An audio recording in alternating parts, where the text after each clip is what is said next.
যে আমার ভিডিওটা এখন তুমি দেখতে শুরু করলে, তোমার এই ছোট্ট ডিসিশন ভবিষ্যতে অনেক বড় এফেক্ট ফেলবে। তোমার সিরিজ অফ ইভেন্টস হয়তো কোনো অন্য টাইম লাইনে চলে যাবে। ভাবছো কি বকছি, তাই তো?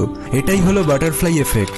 এই ঘটনাটা শোনো তাহলে। একটা স্কুলের বাচ্চা ছেলেকে তার টিচার একটা লেটার দিয়ে বলে তার মাকে দিয়ে পড়াতে। তো ছেলেটা ঘরে এসে তার মাকে লেটার দেয়, আর সেই লেটার পড়ে তার মা কাঁদতে কাঁদতে বলে লেটারে লেখা আছে তার ছেলে খুবই জিনিয়াস, তাই সে বেটার স্কুল ডিজার্ভ করে। তো এই শুনে ছেলেটা খুব ইন্সপিরেশন আর কনফিডেন্স পায় আর প্রচুর পড়াশোনা করে। বড় হয়ে সে আবিষ্কার করে লাইট বাল্ব। ঘটনাটা ছিল থমাস আলভা এডিসনের। এবার একদিন এডিসন তার পুরনো ঘরে ফেরে আর সেই লেটারটা হঠাৎ পায় আর দেখে তাতে লেখা আছে যে আপনার ছেলে মেন্টালি অসুস্থ, তাই এই স্কুলে আমরা তাকে আর রাখতে পারবো না। তাহলে ভাবো, তার মায়ের ছোট্ট একটা মিথ্যে কথা সেই অসুস্থ ছেলেকে আজ এত বড় সায়েন্টিস্ট বানিয়ে দিল। এটাই বাটারফ্লাই এফেক্ট। এই বাটারফ্লাই এফেক্টের আসল রহস্য, এটা কিভাবে কাজ করে জানতে বাটারফ্লাই এফেক্ট লিখে কমেন্ট করো নেক্সট পার্টের জন্য।